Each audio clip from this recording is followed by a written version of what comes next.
Hello, and welcome to or welcome back to How to Change the World, a podcast for those driving change in their local communities and working to make the world a better place. I am your host, Catherine Alonzo, and we provide resources, tools, and stories to inspire your change-making work, whether you're doing it professionally or in your life or volunteerism in your local community. Today, our guest is Veronica Aguilar. She has so many hats and they're all amazing. She's an incredible change maker that truly walks the walk. She is the Vice President for Recruitment for Teach for America. And in fact, got started in her career by teaching with Teach for America in Phoenix, Arizona. And she is also the founder and board chair for Young and Empowered Women, which is an organization that creates networking opportunities and teaching opportunities for women who are progressing in their own careers. And Veronica just has such an incredible vision for what our world should be that runs through both of her jobs, but also how she is, how she shows up, how she walks in the world. And I just am always inspired by her leadership and who she is as a person. And it is such an incredible honor to be able to have this conversation with her today. Before I have that conversation, or before I share that conversation with you, I want to have one teeny weeny favor to ask of you, which is if you enjoy this conversation, to please rate and review it on whatever platform you listen to your podcast on. It truly helps us reach new people and it means such a great deal to us. So if you wouldn't mind doing that, it would be a fantastic New Year present for me and our team over at How to Change the World. Without any further ado, here is our conversation with Veronica Aguilar. Veronica Aguilar, thank you so much for being here and welcome to the podcast. Thank you for having me. I'm really excited to connect with you. I am so excited to have this conversation. You are one of my favorite people, but also one of my most admired change leaders. And so it's a real honor to have you here. And I'm just excited for all the wisdom that you're about to share with us. So thank you so much for being here. Thank you so much. And I feel the same way about you. So it's an honor. You're very kind. So start us off. So tell me a little bit about baby Veronica. Where did it all start? What was your upbringing like? Talk us through your life story. Thank you. Yes. So I always have to start off with this. I'm a very, very proud Arizona native, born and raised here. I've never left. I just love it so much. But I grew up, I'm an only child, and I grew up with two amazing parents who always made sure that I valued education. No matter what, they wanted to make sure I was doing well in school. The extracurricular activities were amazing, but education was the number one thing because education, no one can take that away from you, right? So I graduated from high school, applied to Arizona State University, which I was so excited about. I applied to the business school at W.P. Carey, first generation college student. So I had no idea what was going on. My parents and I, we were just figuring it out together. And it was during that time, it's funny actually, when I was a little kid, my mom showed me this photo that I actually wanted to be a teacher, and I don't remember this, but when I was a little kid, I wanted to be a teacher so bad. And when I went through Arizona State University, getting my business degree, I figured I would go to Goldman Sachs or Google and do the corporate America thing, right? A recruiter at Teach for America reached out to me during my time when I was involved with Greek life and the business school at ASU, and told me about this amazing organization and nonprofit called Teach for America. And I remember she asked me if I believe education disrupts poverty. And during that time in college, it was the recession. And so my parents, along with my other friends' parents, parents were losing their jobs, losing their homes. I was trying to figure out how to finish my degree, right? But because of my parents always ensuring that I valued education, I was able to continue on with my degree by receiving $20,000 worth of scholarships because of how much I valued education. And so when that recruiter asked me that question, the simple answer was yes. I do believe education disrupts poverty. So I graduated first in my family, summa cum laude, got accepted into Teach for America, and stayed here in Phoenix to serve my hometown. So for me growing up, it was always valuing education, working hard, looking up to my parents in that way, and overcoming a really wild time in college and putting all the pieces together. Well, congratulations. And what was Thank it you. like when you first started working or teaching for Teach for America? Oh my gosh, it was the first time, well, many times, but the first time that I go, I am not good at this. 'Cause I remember the first day I got my classroom set up, and I'm a Capricorn, I'm very organized, right? I'm like, we got this. And these children walked in. I taught at ASU Preparatory Academy in downtown Phoenix. I was Miss Aguilar, the fourth grade teacher, and I saw these amazing, beautiful children walk in, and I go, okay, like I'm not in college anymore. We are adults. I have these kids here. And it was, I mean, to be a first professional job out of college, you grow up very quickly. And you realize it is not about you anymore, very quickly, and it is about them.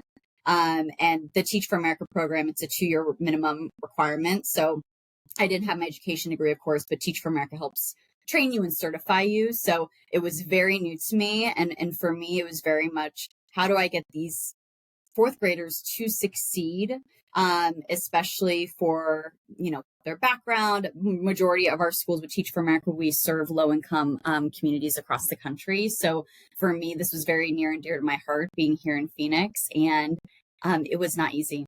I also learned, Catherine, that you need to ask for help early on. And I learned that very quickly as well, where the next year I taught, I was asking everyone for help all the time. And that was very hard for me to do.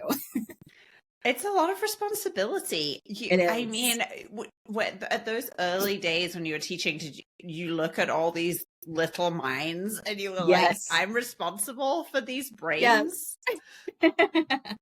That's a lot. It's a lot. It's a lot. And it's great because, heading into the Teach for America program, it was very much around ensuring that our students have an incredible education, are able to succeed in the classroom, no matter what obstacles that they have to overcome. And so, like I said, my first year was incredibly difficult, but my second year, it was amazing because all of my fourth grade students were able to pass and or exceed. At the time, it was the Ames test, but the reading Ames test as the reading teacher, which was so incredibly exciting because that age, it's very important for them to excel in reading, especially. So I was like, phew, okay, good. We did good. Did you have a moment when you started to think, okay, I think I got this? I would say in spring, I was like, okay, I got your first this. year? Yes, at the end of my first year, which then, you'll love this, which is then what inspired me to do more in my school. We always encourage our core members to get involved on campus, extracurriculars. So I became the cheer coach to the middle school and high school program as well into my second year. And we won a state title, which was so amazing. So I was also, a teacher during the day and a cheer coach at night for a few years, which was absolutely a blast. I just wanted to get involved as much as possible. That is so cool. And so today you are Vice President for Recruitment at Teach for America, based in Phoenix, but I presume you work all across the country. Yes. Yeah. And so what was that journey like? How did you get from classroom teacher to your role today overseeing recruitment? Yeah. So after my 2-year commitment with the program, that same recruiter that I told you about reached out to me and said, do you want to work on the recruitment team and inspire others to do this work? And I go, absolutely. The extrovert in me got very excited about that idea. So I became the recruiter at Arizona State University, and I did that role for about 4 years, recruited over 300 students to join the program. And then I moved up within my career, overseeing the Arizona recruitment team, to overseeing the West Coast team, to now I support and coach all of the managers across the country who manage recruiters for the national recruitment team, specifically for college campuses. So I travel all over the country. I was in Baltimore, going to go to New Orleans, UCLA. And it is just such a blast to have this team and being able to coach and support others to bring in incredible leaders into this work. And so a few years ago, you also started your nonprofit. Yes. And so talk me through that journey and what your nonprofit focuses on and where it all came from. Yep. So as you remember what I shared, always valued education. So for me, I'm a lifelong learner. That's the sun devil in me. And so I knew that I wanted to, in the future, no matter when, I always knew I wanted to get my MBA. During it was a time where I left Teach for America for a couple of years to get my MBA. I worked at Arizona State University as well at the time. But it was during the pandemic, which was an interesting time in itself. And I was taking a business planning course at WP Carey. And the professor encouraged us to pick a problem that we want to solve and have that be the business plan that we create. And during the pandemic, of course, not only here, but across the country, our women were really experiencing the she session, now that we call it looking back, right? Where they had to, work from home or transition jobs or lose their jobs. There was so much happening. And the gender gap that we knew existed was only exacerbated by this, especially for our women of color. And so for me, I was thinking, how can we solve this problem to close the gender and wage gap, even not during the pandemic, right? And so, like I said, it was during the pandemic. So I'm like, you know what? I wrote this project down. Why not we try this out? So I brought 20 women that I've mentored throughout my life into a Zoom room. We had Laura Capello, the CEO of Big Brothers Big Sisters, be our keynote, right? And that was like the cadence of our meetings from then on out. And for me, it was a space for women to come together to figure out what was going on, to strengthen their public speaking skills, negotiation skills, to be better, not only within the workplace, but within themselves with health and wellness. And I swear, I tell everyone this, and this was the truth. I thought it would only be a pandemic 1-year thing. And then our members said, hey, we want to keep meeting. We want to keep bringing in these leaders from the community. Like, are you in or are you out? They were kind of like asking me, they're like, do you want to keep doing this? Because we do. On likes of its own. Yeah. And that's when we filed as a 501c3. And Catherine, I think that's when I reached out to you and I was like, okay, we're doing this thing. I'm doing this wild thing. I need an amazing network of women to like help build this. And now, 4 or so years later, we have over 200 members, fully fleshed board, and a really strong brand here in Arizona. A really strong brand and a really strong network and community. I feel like everywhere I go, everywhere I look, everywhere I see, it's young and empowered women. And it's amazing. Members of the network, I think the thing I see the most, which is really special and just such a testament to what you've built, is that members of your network supporting one another. Yes. They're, inviting each other to get involved. They are celebrating each other's achievements. It's just a really special thing that you've built and you are building. So you have a lot to be proud of. Thank you. That really means a lot. That is such a powerful thing. I mean, it's not, when you go on LinkedIn or social media, or if you see others at events and they're shouting each other out and celebrating each other. I mean, that's what it's all about. So for you, what ties it all together? You have these two really big roles. You're the founder and the board chair of Young and Empowered Women, which I feel like you're only just getting started there. And then you are the Vice President of Recruitment for Teach for America. And there's a ton that goes into both of those things. And so for you, what's the thread that runs through it all? Absolutely. So I always say the thread that runs through it all is my deep care for advocating for marginalized communities. If it's women, if it's, our students of color coming from low income communities, no matter who it is, for me, I've always stuck with advocating, elevating the voices of others. If it is within education, if it is for our women here in the state of Arizona.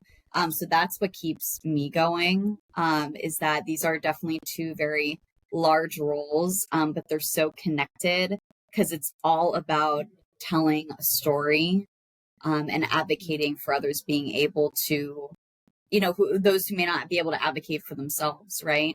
And to be able to tell their story in a different way. And then in alignment with that, what is your vision for the world? How would you like to leave the world versus how you found it? Yeah, how I would envision the world. I feel like for me, it's very much no matter what background, what zip code, what you look like, what your gender is, being able to have access, whether it's for education, whether it is for the job that you deserve, whether it's for the salary that when you look at the same backgrounds, right, they match, but sometimes you don't get it because of X, Y, and Z. That equity and access is something that I would hope we would be able to achieve. I know right now I'm focusing very much so on achieving that in Arizona, but I do hope one day that we're able to see this nationally and across the country. Young and empowered women nationally and across the country. Mm-hmm. That's so exciting. Are you working on that already? Not yet. No, that is far down the line. We're taking baby steps. All about sustainability over here, because I know myself. If I can go all the way, but that would be a lot. So yeah, sustainability, nice and slow. But yeah, first being here in Arizona. So for both of your roles, or maybe not even your roles specifically, but just this vision, this dream you have of equity and access for everybody, how do you define that success in the long term? What does that look like for you? Yeah, I would say success in the long term, you even kind of touched on in regards to the storytelling and qualitative piece. When you start seeing what your hope and dream is for others to succeed, seeing that also live out through them. What I tell my women all the time is that there should be no scarcity mindset when it comes to women achieving and winning for each other. So when I see others celebrating, their fellow powerhouse female leaders in the community, when I see them coaching them on how to negotiate a salary, that is when I know that it's successful. Also, just in general with young and empowered women, I always say, people keep coming to our events. We know this is a need, right? We're not forcing anyone. We are just about to welcome, Catherine, a new cohort of members. And it was all through social. I looked at the list and I don't know any of them, which I always think is a huge special win. I think that's another measure of success. Yeah. Right. Because of our brand and recommendations. So there's little moments like that I'm seeing as a measure of success. But it's very much so. We collect at Young and Empowered Women a survey every year where we do measure women who are negotiating their salaries and achieving it for the first time, which is really exciting. A third of our members have been recorded to be able to do that because of our programming. And not only that, but our women being able to transition into a career that is a better fit for them and their lifestyle. And we've had over half of our women be able to do that as well. Incredible. And so if that's your vision of success long term, what are some of those milestones you want to achieve along the way? Yeah, so I would say in regards to young and empowered women, we want to make sure that we are growing in a sustainable rate. So our programming is very personalized and very individualized. So all of our members that join our cohorts, they receive a mentor, a powerhouse mentor in the community who supports them in their development, right? We have specialized programming based on the needs of our members. So of course we want to grow, but it's balancing that with ensuring that we don't get so big that our members feel like they're just one of 300, right? We still want to make sure that we're able to keep it very personal and very organic at the same time. So that for me is showing growth, continuing to grow throughout the years, but still maintaining the spirit of what we're all about. Yeah. Well, I think that vision and knowing that there are milestones along the way is a really important part of getting there. Yes. I absolutely love your commitment to sustainability. I think it is so easy when our work is involved in tackling some of the world's gnarliest issues to feel like we have to do it all today. Preferably, we have to do it all yesterday. And thinking through how are we building this in a way that is sustainable for the long term and protecting your energy and the energy of each person that's involved is really, really special and important. How did you learn that? Yeah, that's a great question. I think it's so funny. I'm out in the community and I feel like folks forget. They're like, so when did you leave Teach for America? And I was like, oh, no. And also Young and Empowered, me, my board, my team, like we're all volunteers. So no one gets paid. This is like our passion project of what we do. I don't think I still have found the correct recipe of sustainability. I think for me, kind of what the question was that you asked me around what is your trend line of what you do. I get asked to do different opportunities, speak at different things, sit on different boards, etc. And when I started out in my career, I said yes to everything. So I want to be everywhere and do everything and get my name out there. And now it's very much so, is this opportunity in line with my trend line of like my mission and what I care about and advocating for others and marginalized communities? And sometimes it isn't, and that's okay. You know, it may not be the right opportunity at that time. But an example is I just became a commissioner for the city of Scottsdale's Human Relation Commission, which encourages diversity and equity within Scottsdale. For me, once I got appointed, I'm like, that matches my trend line, right? So I think it's very much not saying yes to everything, Catherine, which I'm sure you know is also very hard, but ensuring that it's staying true to who I am and what problem I'm trying to solve. Yeah, for sure. It for me, if you're anything like me, it is my lifelong challenge to not overcommit myself, overschedule myself. I have learned just by self-observation, but then also observing other people in the world. I always have too much to do, and it is such a self-created problem. Yes. You know, I say yes to too many things, but also I approach everything with like a A++ mindset. Yes. And not everything needs an A++ mindset. Yes. You know, you don't have to do everything to that extent. And Yes. I was just talking with one of my team members about this yesterday. It's a work in progress for me, and I learn like 1% each year. So maybe I'll have figured it out by the time I die. But I think the way I would put it is I just learn this lesson over and over and over and over. Yep. Where you go, that was too much. That's so funny you brought up.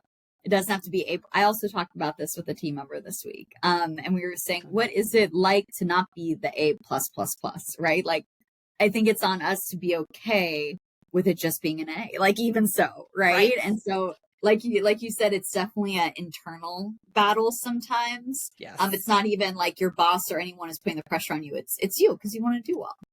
Well, and one of the things I've learned is that there is a downside to being A++ all the time. And one of the related to personal burnout, but also you take opportunities from other people. If you go into every situation thinking like, I can do that, I can fix that, my idea is good for this, you really do close the door on other people. And I know that at the beginning of my career, how I was able to find my niche and find my speed was the openings created by other people for me. That someone created an opening and I was able to step in and fill it. And as a leader, if I'm not like ever creating openings, that's a downside. There's a problem with that. Oh, I love that. That's such a great way to think about it. Because you're right. I mean, the opportunities were created for us in one way or another. And there's probably another amazing leader who opened that door. Yeah. So we'll figure it out. Once you figure it out, you can tell me how to do it. So I want to ask you about the people you do the work for and the people you do the work with. Before we do that, we're going to go to a quick ad break and then we'll come right back. Had a book or movie ruined for you because of a bad ending? Yeah, us too. Around here, we believe that storytelling can change the world. And what makes or breaks a story? The ending. That's right. In order for people to care about what you are doing, they need to understand why it matters, what kind of world you're creating in the end. We call this your why. And at Javelina, we're experts in helping our clients not only find their why, but build an entire brand and marketing strategy around it. Visit javelina.co to sign up for a free consultation for our branding and messaging services. And let's bring your why to life. Okay, so you have told us all about your vision for the world, how we're creating this better, stronger world in which everybody has access to the opportunities, the jobs, all of the experiences that anyone could have. And you told us why and where it all comes from and your passion for education and the commitment that your parents had to ensuring that you had that. So now I want to talk about the people. Who are because nobody creates change in the world on their own. So to start off with, who do you think is most impacted by your work? Yeah, so I would hope those that are most impacted by my work would be, of course, the members within Young and Empowered. It's such a domino effect, right? Because I even think about the recruiters that I coach at Teach for America, right? Hopefully that would spread into the teachers they're recruiting, to the students that those teachers are impacting, right? That's in Teach for America. And then for Young and Empowered, it's the members who are then hoping, I hope when they show up in spaces and in the workplace, they remember our programming and what we do and try to empower other women within their own organizations. And that spreads out, right?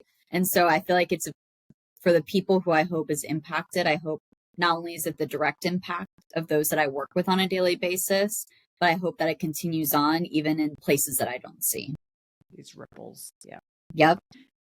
So when you think of who this work is for, is there does something come to mind? Do you have a visualization of who the work is for? I would have to say, putting it all together, I imagine this incredible, I'm going to say fourth grader since I taught fourth grade, this incredible fourth grader who is a student of color, who is a girl who's sitting in a math class thinking, I'm not smart enough. Girls aren't good at math, right? I'll never be good at math. And then being able to have a teacher that empowers them and inspires them that yes, they can, right, throughout their life. And I hope they have many teachers and professors who are able to do that. And then once they enter into the workforce, I hope that they, become someone who also wants to support other women when they think about their experiences. So I guess for the who, it's any woman of color, any student of color who has those moments where they're not sure, or if they get silenced or questioned, that they have those who you and I may have connected with that help them and uplift them. And is there an experience you've had either in your work for Teach for America or Young and Empowered Women, an anecdote or a story you have where that person or a representation of that person has said something to you and you thought, yeah, we've made an impact here? I would have to say, yes, one of our first cohort members. So we had 20 of them, the initial group. It is so amazing. One that really sticks out to me, her name's Liliana Rodriguez. And it's funny, I actually recruited her to Teach for America. So I've known her for a long time. So it's a full circle. And I remember when I started Young and Empowered Women, I'm like, hey, you said yes to Teach for America. Will you say yes to this with me? I'm pretty sure this is going to be something cool. I think you're going to be inspired by it. Do you want to join? And then she became an executive committee member, and she actually recently transitioned jobs that is a better fit for her. And she even went into a salary negotiation and said that she pulled up our resources in Young and Empowered on how to do this and prepare. And she shared with me that before Young and Empowered, she probably would have stayed in the previous job because she was content. She had the salary, right? Being a Latina, she was comfortable with that salary and it was safe. But because of the women around her in Young and Empowered and the mentors that we provided to her, she was like, wait, I know I can be better, right? I can say yes to these opportunities that before may have seemed so far away from me and get the salary that my parents and I always dreamed of for me. And so this recently happened, actually with Liliana getting this new job and new promotion, which is so exciting. But it's great, Catherine, because you get these little stories along the way. It's not just one big story. You hear little things even from individuals as well. I love that so much. And what I'm curious about when you said that, you had recruited Liliana to Teach for America, it sort of struck me that so much of what you do and perhaps your skill set is recruitment. It's in your job title, you're recruiting to Teach for America, but you're also recruiting for Young and Empowered. And I would imagine that within those roles, there's lots and lots and lots of work to enroll people. And so I have a couple of questions related to that. When, what you are asking people to do is take a risk so that they can make change in their own lives and the lives of other people. What are some of the common barriers or points of resistance that you come up against? I would say it's so funny they mentioned that. It's like a joke. I am always recruiting. Yes. for anything. I am a recruiter. Relationships, you give me, I can talk to a wall. That is very much a personality there. So I love that you mentioned that. I would say some barriers that I've seen just in general, not even joining Young and Empowered, but it's kind of like a common theme that I'm seeing. It's time, right? Time to put into yourself, time to grow personally and professionally. Us as women, we want to support others and give ourselves to others. And so sometimes it's hard to go, wait, like this is something I want to do. This is the development that I want to have for myself. Let me take this risk for me. It's sometimes safer to take risks for others and do that and spend the time for others. But for me, it's, am I being selfish? Like putting this time towards myself. So I would say time is the biggest thing, biggest barrier that I see for a lot of our women of not just joining a networking community organization, but even mental health, right? The prepping your meals, going on the hikes, getting, having a day to go and read at a coffee shop. It's time. Yeah. And what do you say to people? What's your, okay, here's how we overcome that barrier? Yep. I would say I'm trying to think back to a few conversations, and we're just recruiting for a new cohort, which we're welcome 35 new members. So I actually had this conversation over winter break a couple of times. And the main thing was, if you as a human care so much about others, right? You mentioned to me, you have your family you want to put first. You mentioned to me your job, right? To take care of your family, you put all the time and effort into, and think about how much energy that you give to that and how it may drain you, right? And when we are drained and burnt out, we aren't the best for other people. And so if you're able to put the time and care into yourself and the mental wellness and mental health into yourself, you actually are better for others. So by you saying no, because you want to keep caring for others, right? You're actually going to be more successful to help those that you care about by making yourself more confident, stronger, right? Being able to take care of your mental well-being, to be able to have a network and community of women to support you when you're having tough times. And so that's kind of always what I say. If you want to be a better for other people, you have to start with yourself. Otherwise, you're not going to be better for anyone.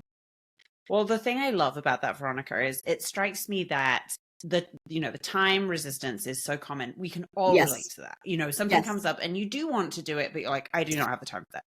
Totally. At the same time, all we have is time, right? Like all you have that's guaranteed, that stretches out between you and your departure from the earth, is time.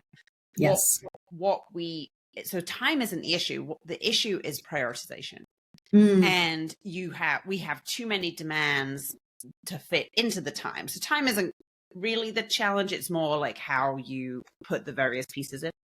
And so what I love about your framing is you're inviting people to reprioritize and move themselves a bit further up the list. And you're very clever about it because you're appealing to the thing they care about the most, which is making an impact for other people. That recruitment tactic, Catherine. Yeah, you are a saleswoman.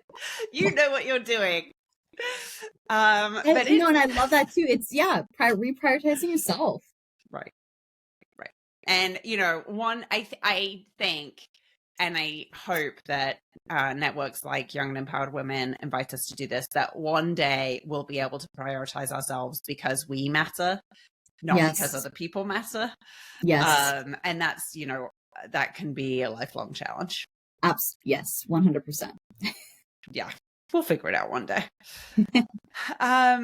So the other thing I want to ask you about is this idea of vision and impact. And this is something I've been thinking about a lot. And I really, it came back to me as we've been having this conversation. So let me see if I can articulately explain what I'm asking you.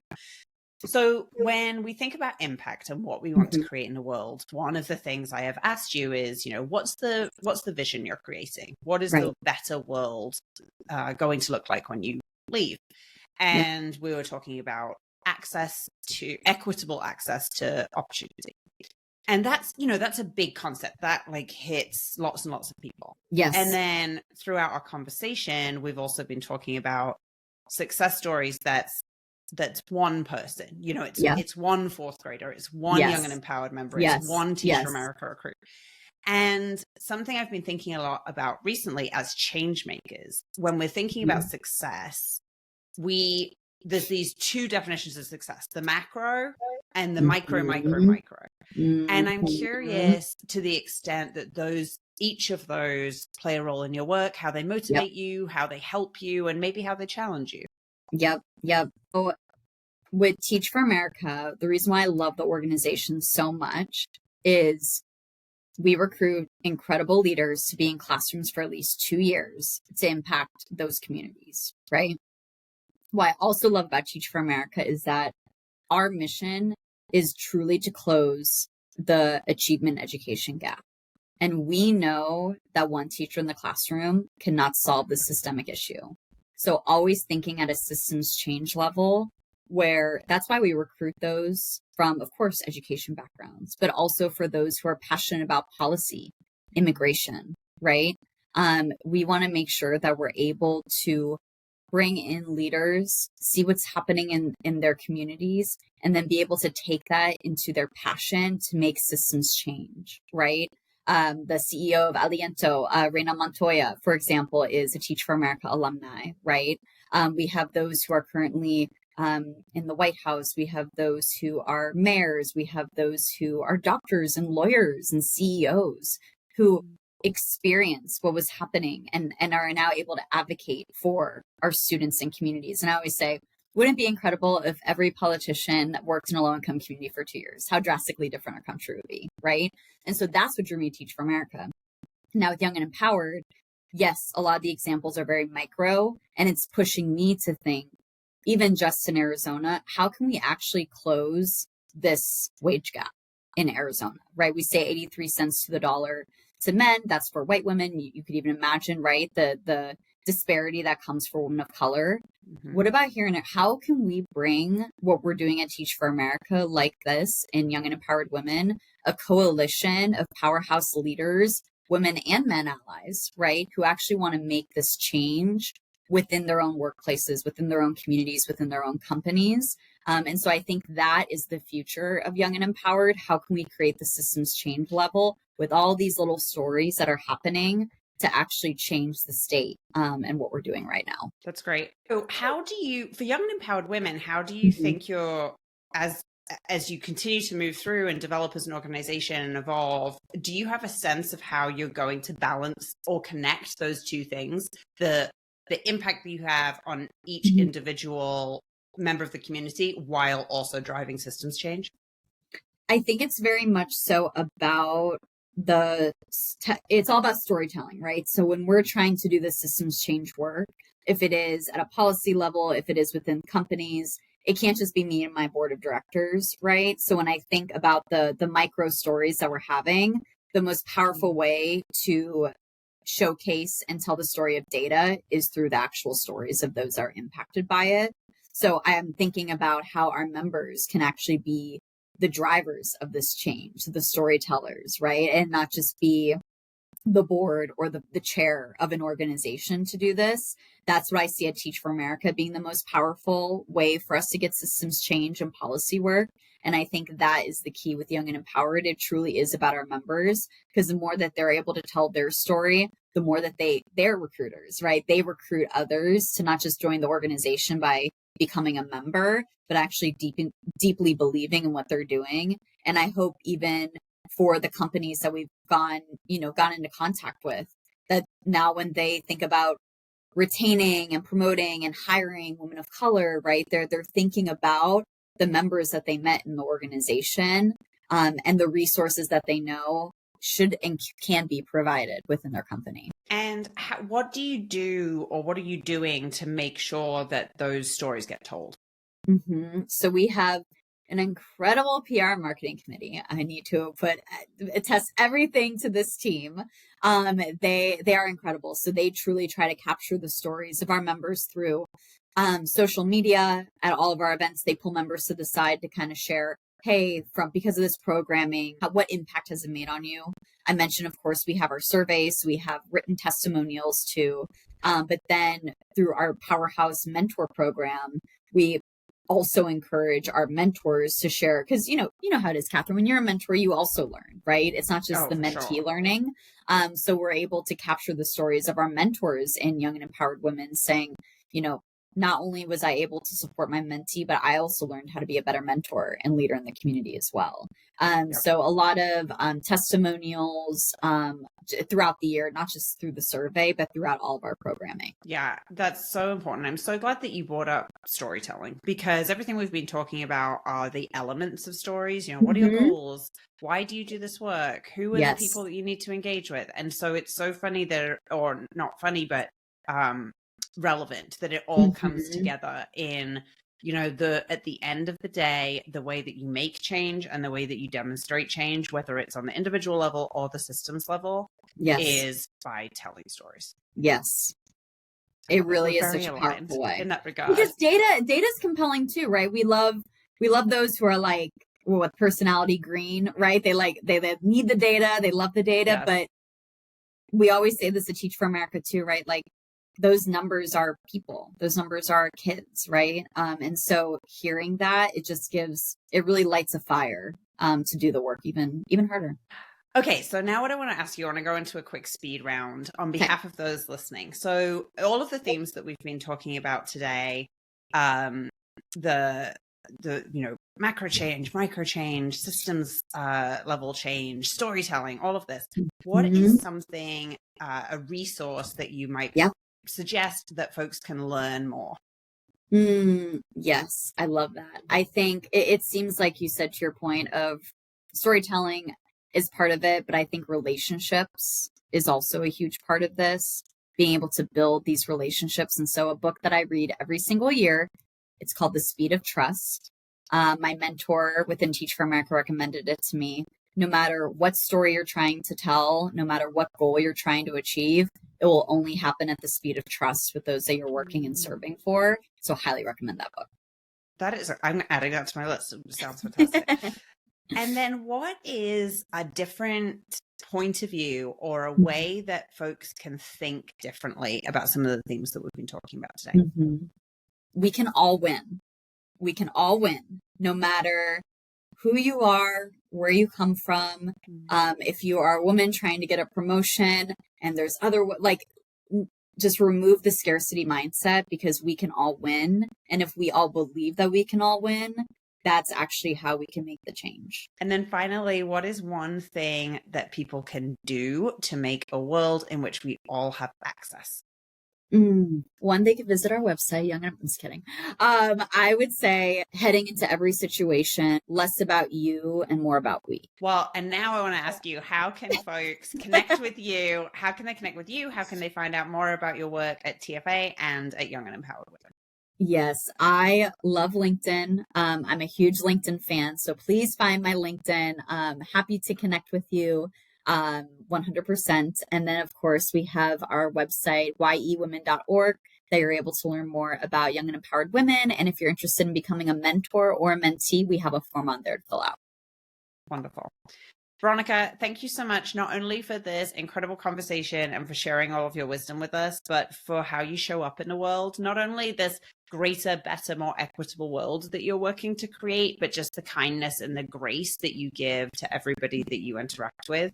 I find it truly inspiring, and you change the world simply by being in it. So thank you so much for being with us. Thank you, Catherine. You make me cry. Thank you very much for you. Appreciate it. I hope that you enjoyed that conversation just as much as I did. I just love Veronica's passion for her work and for the people that she does the work for and with.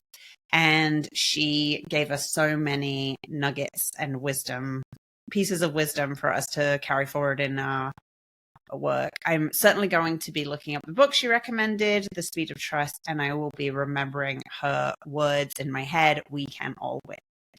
I hope that you have a phenomenal day, week, month of change making ahead of you. And until next time, when I cannot wait to share another story of change, I hope you have a great